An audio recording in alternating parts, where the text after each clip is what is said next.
Bronx Talks. Bronx Talks. Bronx Talks. Bronx Talks. Bronx but talks. News, interviews, hot takes. Bronx Talks. Bronx Talks. Bronx Talks. Yeah. Welcome back, everyone, to Bronx Talks. I'm Ryan Cody, joined with Christian and Jason. First off, Christian, how you doing today? I'm doing good. Obviously, a lot happened yesterday that we're going to cover, but in even better news, well, I should say, on the other side, we have some good news. Jason Miller, how are you doing? Jason, how you doing today? I'm doing great. It's an honor to be here with you guys. I watched the first two podcasts, and they've been absolutely excellent, especially the guests from the last podcast. So hopefully this one will be just as good, if not better.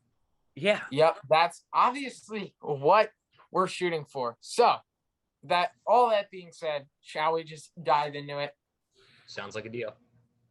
All right. So yesterday, Rule 5 draft, there was obviously a ton of news. We started off the evening with trading Nick Nelson and Donnie Sands to the Philadelphia Phillies for Phillies 12th round pick last year. TJ Rumfield, first baseman out of, I believe, Temple. And Joel Valdez is the pitcher, 21 years old. Glad he's getting rid of Nelson, obviously clearing up space for the 40 man. So yeah. I obviously like that a lot by Cashman. I thought that was a good deal. But, Cashman made me happy, so now he has to make me feel sad. Then, to clear up more roster spots to protect from the Rule 5, he cuts Tyler Wade, Odor, and Clint Frazier designated for assignment. Obviously, you have a week to either trade them, just release them straight up, or obviously send them a minor league assignment. First off, guys, do you see any of these players staying with not only the Yankees, but somewhere in the Yankees organization in the next week or so? So do you guys see that happening? Jason, go ahead. I absolutely do not see any of these guys staying with the New York Yankees. First with Odor, Tyler Wade, and who's the other one? That was Frazier. Yeah, that was not a good move by Brian Cashman. That definitely one of his lowest moves of at least the past few years. Odor and Tyler Wade were both key members of the 2021 New York Yankees, and while they were not star players, they both played their roles really well, and it is a shame that they have to go. Clint Frazier also was in that boat. However, he was hurt. However, he did have potential, and I feel like we could have found a deal for him, but instead he's just going to walk and elect to be. Certainly all good points to be made for all of them. We'll get Christian's take on this in a second. Christian? All right, I'll start off with Frazier. There was questions whether he was going to be able to play baseball again last year. I think the problem with Frazier, and we've talked about this, we should have traded him sooner because a lot of teams wanted him. And then obviously we waited too long. Then he had like the eye vision problems. Didn't know if he was going to be able to play again. So, I mean, getting rid of Frazier, I guess you didn't really have a choice. But that's Cashman's problem in the sense that he should have traded him earlier. Then we have Odor. He's Ryan's guy. Ryan loves him. I don't really have an issue with it too much, though. Odor, he's nothing special, and he didn't do that much. I know that might upset you a little bit. However, then you have Tyler Wade, and this was what I was really upset about, because Brian Cashman, he tells us before the offseason, we're going to get this team more athletic, get some more speed, and now here he goes, one of the fastest players in baseball. The guy played 7 different positions, and he was batting .400 when he was getting consistent starts, not to mention he's a lefty. So I don't really understand how you could say we're trying to get athletic, and then you let a guy like that go over someone like Chris Gittens, who, I mean, he's just a big first baseman who can't catch up to a curveball. I really had a problem with that, and I think Cashman I think he's just lying to the fans, just trying to get them hopeful. Clearly, he's not looking to get more athletic, and he's going to stick with the same power approach. He doesn't care about lefties, so I was really upset by that, and I have zero trust in Cashman now. And I agree with you on that. I think Tyler Wade was definitely a really good fit more with the Yankees than he would be with another team, just because he was lefty and the Yankees needed a lot of speed. But it's a shame that they have to let him go and keep Chris Gittens around when they could have just re-signed Anthony Rizzo to be a first base tandem with White. Yeah.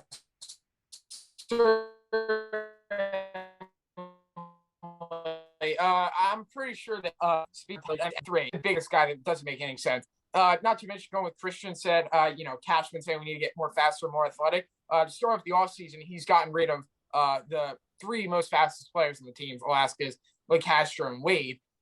Wade won them a decent amount of games last year, coming off the bench, being able to pitch run, being versatile, and he really helped them out in that sense. And I'm pretty sure the options had to do something with that. One of the reasons they didn't, DFA Andujar is because he has another option left. Wade is out of options. So that is the biggest thing for Wade, but it just doesn't make any sense. Now you got to find someone to replace him. There's no one on this team right now other than I'd say Aaron Hicks. He's coming back, it looks like, but that can go out and steal a base. I mean, Judge is shown to do it at times, but they do not have a pitch runner who can come off the bench. Guys like Judge and Torres, those aren't base stealers. And LeMahieu, those are guys that can steal bases. That's not on your bench to steal a base. Is that going to make them more injury prone if they're running all the time? Yeah, and that's we saw. Amos Pinkett. So now you have to find a way to get more athletic, not only on your starting roster, but now you have to find a way to get more athletic on your bench as well. So that's definitely something they're going to need to look at. One guy, Nico Goodrum, was released by Detroit. I think Tyler Wade's honestly better. But, like I said, Goodrum can play a lot of positions. Maybe that's someone who they're looking at. Maybe they could get more options in his contract and maybe have something more flexible. But Tyler Wade is most likely going to get picked up, and it doesn't make any sense. Tyler Wade is a good player. He deserves to start on most MLB teams. I mean, we had him on he's also a great fit for the bench. I just don't get how you could let a guy like that go. I mean, he has so much value. It's insane. I don't get why you protect a guy like Chris Gittin. Oh, hold on, dude. I don't know why you protect a guy like Chris Gittin if you're going out and you're going to sign a first baseman. Now they don't have if they have a sign like Rizzo or something like that. Yes, Luke Voigt is still on the roster, but he's gone. So I guess Chris Gittins is really their only backup first baseman they have right now on the 40-man that could actually come up and come off like the bench or start. Who's actually, I wouldn't say a major league hitter, but major league capable, if that makes sense. So I think that's definitely had something to do with it. But like I said, you cannot get rid of Tyler Wade for a guy like Chris Gittins, who I think has like 5 career hits in the big leagues. Jason, is there any other reasons other than that Tyler Wade didn't have an option? Is there any other reasons for letting him go? You got to hope that at least Brian Cashman had an agreement in place with Wade that maybe they could agree to bring him back at a cheaper price, if anything. But Wade, obviously, I think he was worth definitely what he was supposed to be paid. But if there was then good for the Yankees if they agreed to bring him back. Yes. And the thing is, with the Andujar and Wade, Andujar is making $1 million more than Wade. So obviously the budget factor came in there, and maybe they have like some negotiation. But I think the options were the biggest thing, because Cashman has shown that he likes to utilize his 26-man roster and his 40-man roster a lot. He likes to bring guys up and down a lot. And, I'm pretty sure that had a lot to play in it. And, Cashman, he wants those options. So that's what I think was the deciding factor in releasing Tyler Wade. And that's all I have to say on Wade. I was just like, all right. I'd like to add something about Andujar. I don't know what you're gonna do with him. He can't play third base. He's a terrible defender. He doesn't stay healthy. And since 2018, he hasn't even been that good of a hitter. So I don't really know what's the deal with him, what you're going to do. But it all ties back to Tyler Wade. I mean, I think Tyler Wade was your solution, and you got rid of him. So I think the Yankees can't fall in the same hole with Andujar as they did with Clint Frazier. I think they got to trade him right now, or else he's just going to be non-10. He's just going to lose. I honestly, I mean, yeah, it's definitely something to think about, but I don't even know what you get for Andujar. And the guy can't play defense at all. And if I believe in Andujar, if he could figure it out, the injuries, stuff like that, he could be a really good hitter. And he should have won Rookie of the Year in 2018. He got absolutely robbed by Ohtani, who played half a season. I don't care if the guy can pitch and hit. Andujar clearly won that Rookie of the Year, but the guy last few years has not really done anything for the Yankees, but the Yankees obviously still believe in him, but I don't find a spot with him on the team. And this is where I kind of want to shift things into Cashman, and more the prospect side of how he's managing and stuff like that. In 2018, or I believe, or maybe 2019, when the Astros traded for Garrett Cole, the Yankees were in talks deeply with the Pirates. They really wanted Garrett Cole, which is part of the reason they spent so much money a couple offseasons ago to sign him, and lock him up. But they were heavily interested in him, and the Yankees didn't want to give up Clint Frazier in that deal. And now look at where we are now on November 20th. Clint Frazier is released, and obviously you got Garrett Cole, so I guess that's the end of that. But I mean, you could have taken him off the Astros, and you probably had a good shot at beating him. The argument, if you have Garrett Cole in 2018 and 2019 with how good he was, I think you go to a World Series. 100%. I totally agree. 2019 is definitely. The Astros beat you if you have Cole. So. Anything else? No, that's not. That's pretty much it. I'd like to add something. Yeah. I know many Yankees fans were not happy when we did not trade for Garrett Cole in 2019 or 2018. However, I was not one of them. I was actually very happy when we acquired James Paxton over him. He had a much better season the year before, and Garrett Cole's backup stats weren't really supporting him doing much better at Yankee Stadium. And I don't think he would have done much better at Yankee Stadium. I think him being in Houston really set him into who he is today. Well, here's the thing with Brian Cashman. The guy has just flat out failed with developing talent the last, we'll give him 10 years. I mean, in the 90s, the dynasties, those teams were built by Gene Michael. Brian Cashman took over. Those were not his teams. He has failed to develop players. And it's kind of erased from the fact because they are the Yankees and they have the ability to go out and sign whatever free agent, they basically want. To most of that, to a degree, they have done that pretty much. But I mean, look at the guys on this roster, and let's just go through currently, position by position. Gary Sanchez, you developed him. He's in your system. First base, Luke Voigt, you traded for from St. Louis. Second base, Gleyber Torres, you traded with Chicago to get him. Shortstop, don't really have that currently. DJ LeMahieu, you signed him via free agency. Gio Urshela, you got him from Toronto. Joey Gallo, you traded for him from Texas. Stan, you traded for from the Marlins. Aaron Hicks, you traded with the Twins. Aaron Judge, you developed. Luis Severino, you developed. But if you go around, I mean, Garrett Cole signed via free agency. Why can't the Yankees develop a starter like Garrett Cole the last 10 years, 15 years? They just have the inability to go out and develop these players, and you're seeing it now. I mean, when we got Clint Frazier, and you saw this guy in his bat speed, and, obviously the injuries, but, I mean, this guy was supposed to be a big-time player, and, they have really failed in developing players. Cashman, in my opinion, doesn't take any risks as a GM. He does not go out. He does not make a deal where you're like, we might have given up. He doesn't take any risks. It's all conservative. He hangs on to guys way too long. And it's really, really hurting this team. And all this has to be put on Brian Cashman, in my opinion. And another thing, and this is going to lead us into our next topic.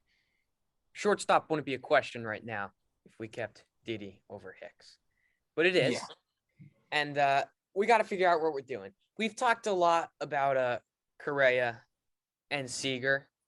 I think last episode we kind of ruled out Correa, not only with the Jeter stuff, which we'll talk about later, but he would kind of block some of the young shortstops from coming up. There is two other possibilities that I see happening. First one, Andrelton Simmons.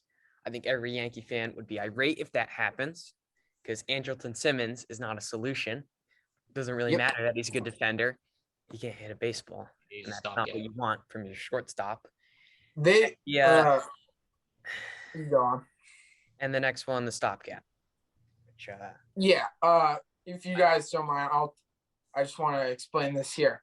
Yankees are in a tough spot here because, Seager, the guy's a good hitter. He'd be a great fit the team. Doesn't stay healthy, not defensively. Correa looks like he's going to be a ton of money. Not to mention, you probably want to extend Judge this year, if not the next year, because you do not want Judge to even loom near free agency. I know he said he's wanting to stay in New York, but when that money comes calling, it's a different story. So, they're in a very tough spot. And there's just no dream answer right now. Even if they were to go out and get a guy like Correa or Seager, they have the prospects underneath, prospects they believe very highly in. But who knows? It's Brian Cashman. All we hear is how good our prospects are. But quite frankly, who's really done anything? There's guys hitting in there really well right now. So, I mean, that looks bright. But, I mean, we just saw it the other day. They showed the 2017 Yankees top 10 prospects. The only one of them that really panned out into something is Aaron Judge. And, obviously Torres, he was good. Now he's having a struggle. So they're in a really tough spot, and it's going to be tough to determine what approach you want to go. If you go the stopgap, you definitely should be able to sign Starling Marte. And get maybe a pitcher.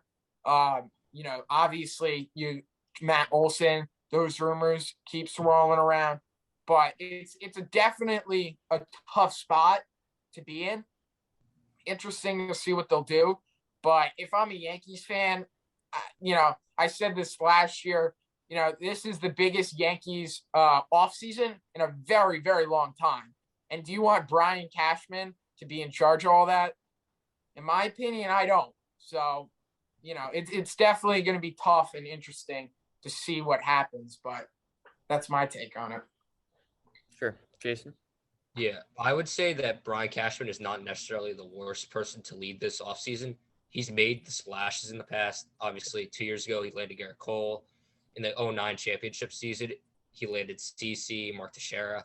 I think his main issue is just developing guys. You can see totally agree.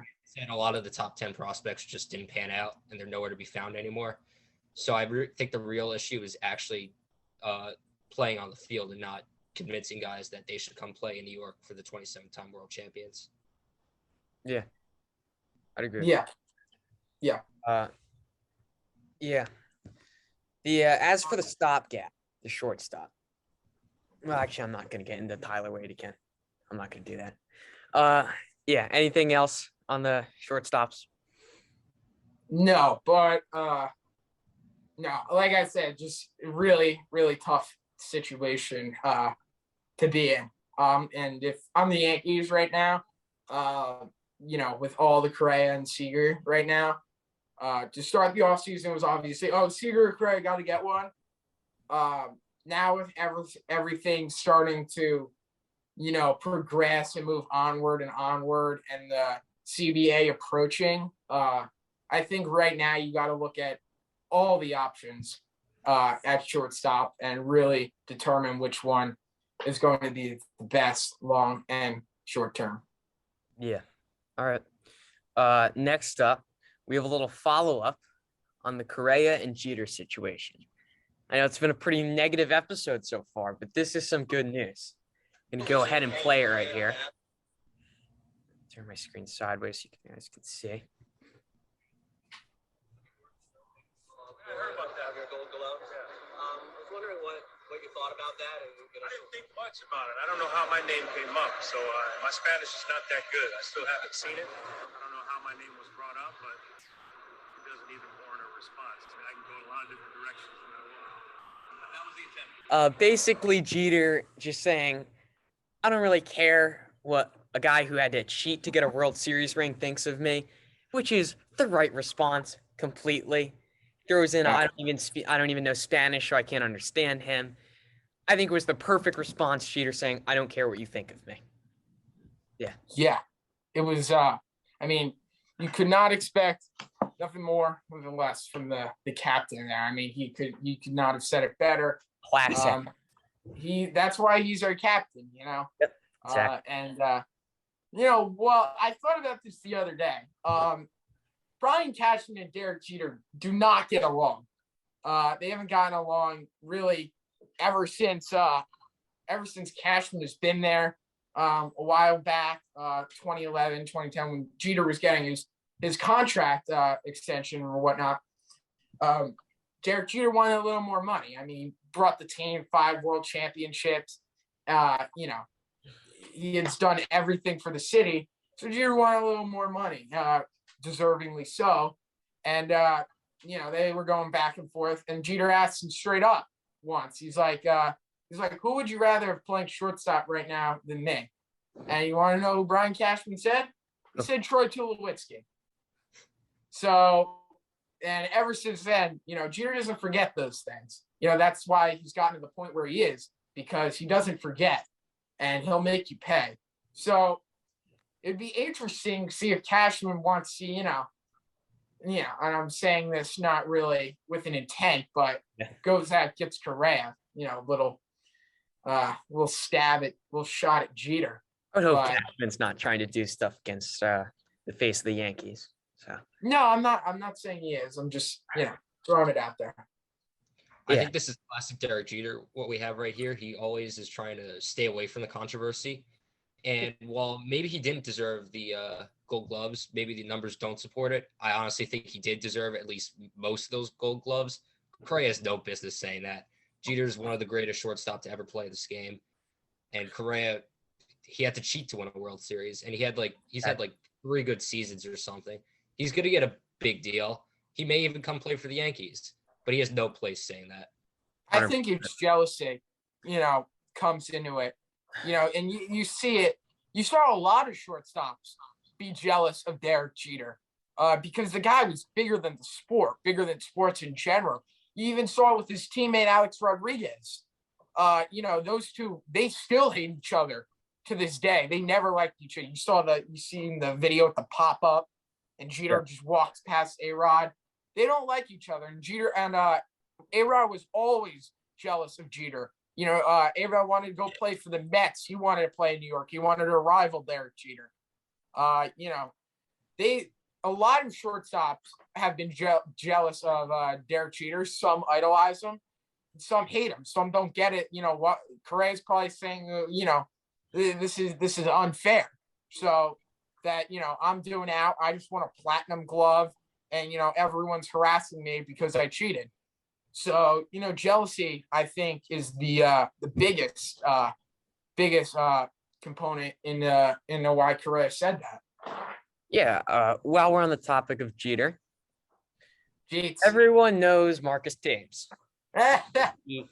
Big loser hitting coach of the New York Yankees, we would blame all our problems on him. Well, now Derek Jeter, part owner of the Marlins, has signed Marcus Thames to be the hitting coach. And I would not be surprised if Marcus Thames shines there.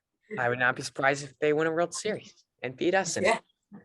But that's kind of how Yankee fans. That's how their life goes. So. Yeah. We already lost the Marlins once. I mean, it's bound to happen again. 100%. 100%. I still think they're a few years away from true contention, but you never know with Derek. Well, they're the Marlins. No one really cares. They're just, I like to think of the teams like the Marlins and the Padres, a couple other teams. It's just fill-ins. The MLB needs 30 teams to be a league at least. So, they're just there because, we need them. We need them to fill spots. And that's where they come. Yeah. And they got a really nice stadium in Miami. And people who live there in Miami, they hate it because the team is disgusting every year and all their tax dollars are going for that stadium. So it's just. Guys, I just got a notification. The meeting is going to end in 10 minutes. So we got 10 minutes. We're staying on schedule. Jason, you wanted to tell us your story of becoming a Yankee fan, right? Yes, I did. All right, go ahead. So I come from a very interesting background in terms of who my parents support as sports teams. It's actually interesting that I do not support any of the same sports teams that my father does. However, in 2009 is really when I started getting into sports and who I was going to become a fan of. And guess who won the World Series that year? It was the New York Yankees. So I was either going to become a Yankee or a Met fan. I was probably going to lean Yankees anyway, because once I learned about 27 rings, I was probably going to hop on the bandwagon regardless. But I'm really happy with my decision, even though I really haven't seen a world championship in my lifetime. I kind of remember the 09 title, but it's not. That's how I am. And Jason, your dad is a Mets and Yankees fan? We'll say Mets. He'll support the Yankees if in the World Series against some game. Having two teams, especially rival teams, can't do that. It's like having Christmas and Hanukkah, right? Illegal. Love that thing. I got Love that it. thing. What? I got Christmas. Jason, isn't that not fair though? You can't have two of them. You either win or you lose. Yeah, I'll agree with you on that. So that's that. Let's move. I think we move into the fun part of the show. We have 8 minutes left. See, we've been very negative. Down at the top. It's pretty intimidating. Why do we have a timer this time? I told you. Remember last time we were all concerned? I guess we have one time we were allowed to go over the time limit, and now we can't unless I want to upgrade. So. Oh, that's mean. Let's do a quick plug in. Make sure to subscribe. Check out all the socials so we get money and we can upgrade. So we don't have to limit these to 40 minutes. Yep. Jason. Yeah, you don't subscribe, I'm gonna assault you. It's gonna become your new thing. All right, we're doing for the fun segment of the show. Yeah. Today we're doing our top 3 ballpark foods. Should we have our special guest start it off? Jason, you're the special guest. Yeah, I will start it off. Number 1, I have to go with the Grand Slam milkshake. I definitely prefer the vanilla flavor over the chocolate, but there's just so many interesting toppings that go into this milkshake, and you only get it at Yankee Stadium. That's a food that's iconic to the Yankees. So that's my number 1. Number 2, got to go with simple soft serve ice cream in a helmet. You could get it at any stadium. Definitely a baseball thing. You can't really do it with any other sport in their protective gear. And I love soft serve ice cream, so it's 2 good things. And then number 3, in terms of ballpark foods, got to go with just a hamburger or a hot dog, some beef, get a side of fries with it, ketchup on it. Great combination. Awesome. Very valid list. I guess I'll go second then. Now, I was thinking about this morning. I was like, what are my top 3 ballpark foods? Number 1 has to be my hot dog. You know, if you're at a game, you need to get a hot dog, soda. You know, for me, you just can't go to a game and not get a hot dog.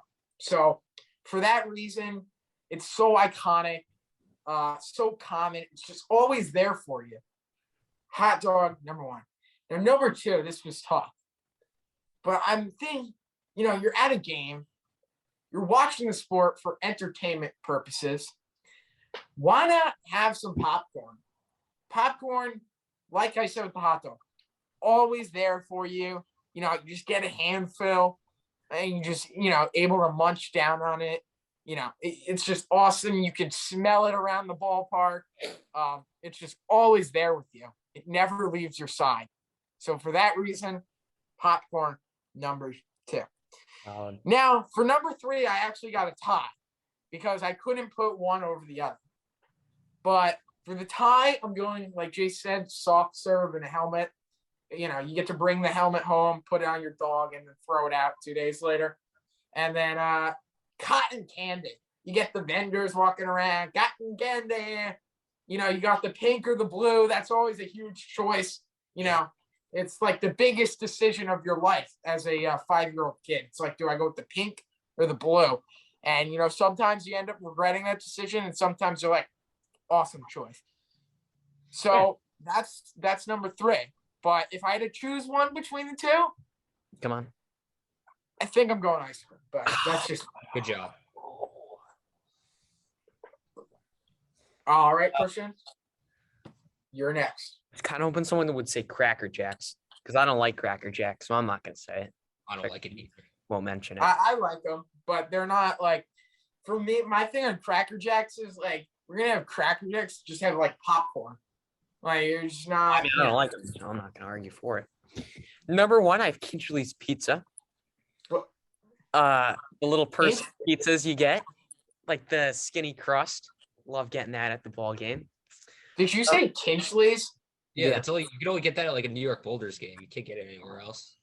Really? They don't have that at Yankee Stadium? No, it's No.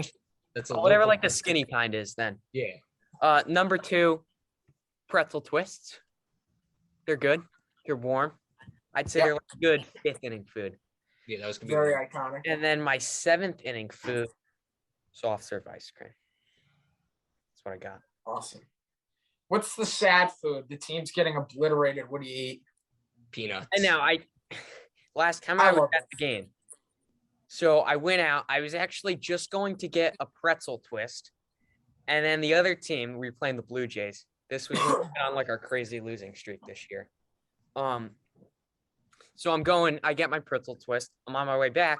And the other team, it's a home run. So I just bought another thing as like a consolation prize almost. So I would say if you're losing, you just go all out on the food. Get as much as you want. Yeah, or you just run on the field and start assaulting players. That's something you would do. Yeah, just me. Hasn't happened yet, though. So, you know, we'll see this season. Hopefully they win so I don't have to spend time in jail, you know. Yeah. But, you know, I'm counting on you, Cash, you know. Jason, we got 2 minutes left. You want to give us an insane hot take? You haven't given us one yet. You're a new guest or a special guest. I think I do have to give you a hot take. Okay. It's not like the hottest of hot takes, but I do think that one person we will come away with this free agency is left-hander Steven Matz, formerly the Toronto Blue Jays.